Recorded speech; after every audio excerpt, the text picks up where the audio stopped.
반포를 매매보다 경매로 낙찰받는 세 가지 이유 이렇게 제가 한번 다뤄봤습니다. 52억 감정된 거가 71억에 낙찰되는데요. 매매보다도 왜 경매가 조금 메리트가 있는지에 대해서 한번 설명을 드려보겠습니다. 자, 이 경매 물건이 유명하죠. 반포 주공 아파트, 요 신축 아파트인데 여기 신축이 아니라 건설하는 아파트죠. 요거 지금 재건축 단지인데 요게 감정 가격이 얼마입니까? 52억이 감정돼서 유명한 뭐 정치인 물건이라고 해가지고 나왔던 거죠. 그래서 얼마에 낙찰됐느냐?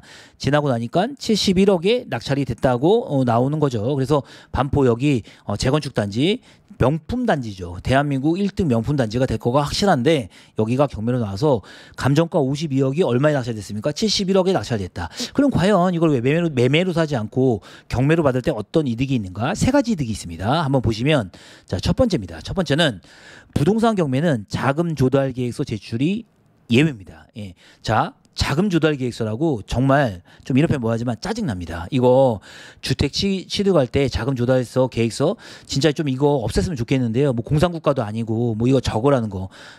뭐 어쨌든 뭐 너무 요즘 정부에 반대하는 건 아니지만 자, 어찌됐든 자금 조달 계획서는 자 보세요.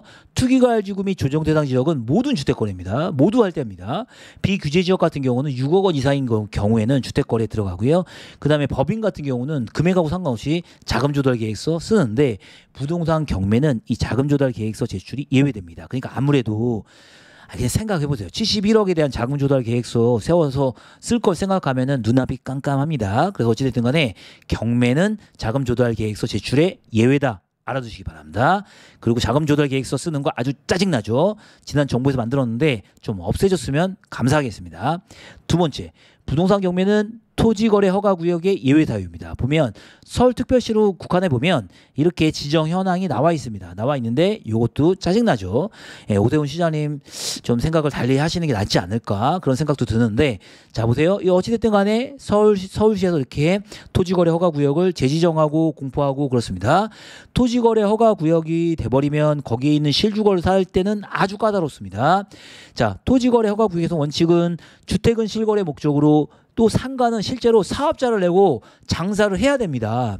상가 건물에서 부분인 돼서라도. 그래서 토지거래 허가구역 내 주택 구입 시 무주택자가 계약일로부터 3개월 이내 잔금일로부터 6개월 이내 입주해야 되고 입주 2년간 실거주해야 한다는 조건으로 허가가 나오니까 정말 짜증나죠.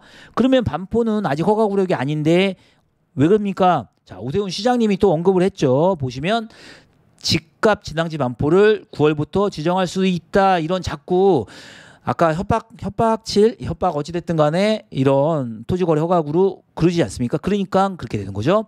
자, 그런데 토지거래 허가구역에 예외 항목이 있습니다. 제12항목 보면은 국가 및 지방세 체납처분 또는 강제 집행의 경우 이때는 토지거래 허가의 예외 사유로 규정을 해놨습니다. 그래서 어쨌든 간에 경매 같은 경우는 토지거래 허가를 받지 않아도 되는 아주 유리한 측면이 있습니다. 그래서 낙찰받은 다음에 뭘 하면 됩니까? 이건 뭐 재건축이기 때문에 그렇지만 정상적인 집이라면 낙찰받은 집에 실거주를 안 해도 되고 어떻게 하면 됩니까? 바로 세를 주거나 이렇게 해도 되기 때문에 아무래도 경매로 나왔을 때 토지거래 허가 구역이 나왔을 때 유리한 측면이 있는 건 사실입니다. 세 번째는 자, 요거 잘 보세요. 요거가 좀 중요합니다. 부동산 경매는 도시 및 주거환경정비법이죠. 도정법에 의한 투기과열지구 내 조합원 지위 양도가 원래 금지되는데 이거의 예외 사유입니다. 그래서 특히 주택법 시행령에 의한 금융기관의 경매 청구했을 적에는 좀 예외 사유가 되는 경우입니다. 이 경우도 신한은행이 청구해가지고 금융기관에 의한 경매 청구 예외 사유인데요. 요거는 좀 살펴보세요. 자, 보세요. 제가 법을 갖고 왔는데 투기과열지구 내에 도정법 39조 2항에서 뭐라고 나와 있냐면 투기과열지구로 지정된 곳 지금 네 군데 있죠. 지금 보시게 되면 서초, 강남, 그다음 송파, 용산이죠. 재건축 사업을 하는 경우는 조합 설립 인가 후죠. 예, 조합 설립 인가 후 재건축 같은 경우 이 단지는 재건축 단지이기 때문에 조합 설립 인가 후 그다음에 재개발은 관리처분 계획 인가 후에는 조합원이 될 수 없다. 거래하지 말라는 뜻이죠. 이 규정이 있는데 자, 이 규정에 따른 예외 사항도 있습니다. 자, 보시게 되면 도시환경주요정비법 39조 2항 등에 보면은 이 7가지의 예외 사유도 있습니다. 그래서 보시게 되면 어찌됐든 간에 다른 쪽으로 이주를 한다거나 외국으로 가든가 가장 중요한 건 이거죠. 4번입니다. 1세대 1주택자로서 양도하는 주택에 대한 소유기간 및 거주기간이 대통령령으로 정하는 기간인 경우, 그래서 뭐라고 표현하냐면 통상적인 경우 10년 이상 소유 5년 이상 거주한 물건들 같은 경우는 예외적으로 거래할 수 있다 하는데 굉장히 이 매물들이 적습니다. 자, 그런데 자, 도시 및 주거환경 적법 시행령 제30조 2항 5에서 또 뭐라고 나와 있냐면, 자, 경매를 청구하는 경우에는 이 아까 말한 요 조합원 지위 조합 설립 인가 후 재건축 사업을 하는 경우에 양도 금지에 대한 예외 사유가 되는 거죠. 그래서 여기 보시게 되면 금융기관이 경매나 공매를 청구하는 경우, 그 경우는 예외 사유가 된다 이렇게 되죠. 그래서 여기 보면 대신에 금융기관은 주택법 시행령 제71조 제1호 강목에 의한 금융기관, 쉽게 해서 1금융권이라고 생각하시면 돼요. 대부업체는 안 됩니다. 대부업체. 예, 그래서 보시게 되면 이 경매 물건에 있어서는 뭐냐면 신한은행이 경매 청구했습니다. 보시게 되면 신한은행이 경매 청구해서 요 사항에 해당이 되는 거죠. 그래서 주택법 시행령 제71조 2항 금융기관이 경매로 청구해가지고 낙찰되는 경우에 예외적으로 재건축 사업에 있어서 소유권이 넘어올 수 있다 이런 거죠.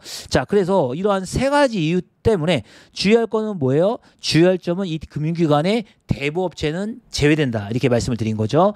자, 이거는 좀 약간 이론적인 부분인데 매매보다 경매가 유리한 점 세 가지를 들으려면 이를 들 수 있습니다. 자금 조달 계획서 안 쓴다. 그다음에 토지 거래 허가 구역일 경우에 예외 사유가 된다. 그다음에 규제 투기과열지구에서 재건축 사업 같은 경우는 조합 설립 이후에 거래하지 말라 그랬는데 금융기관 1금융권 정도가 되는 데서 경매 청구했을 때는 소유권을 예외적으로 넘겨받을 수 있다. 이러한 예외 사유 때문에 매매보다는 경매가 조금은 선호된다는 것 정도는 상식적으로 좀 알고 있으면 좋을 것 같아서 제가 영상을 한번 만들어 봤습니다. 감사합니다.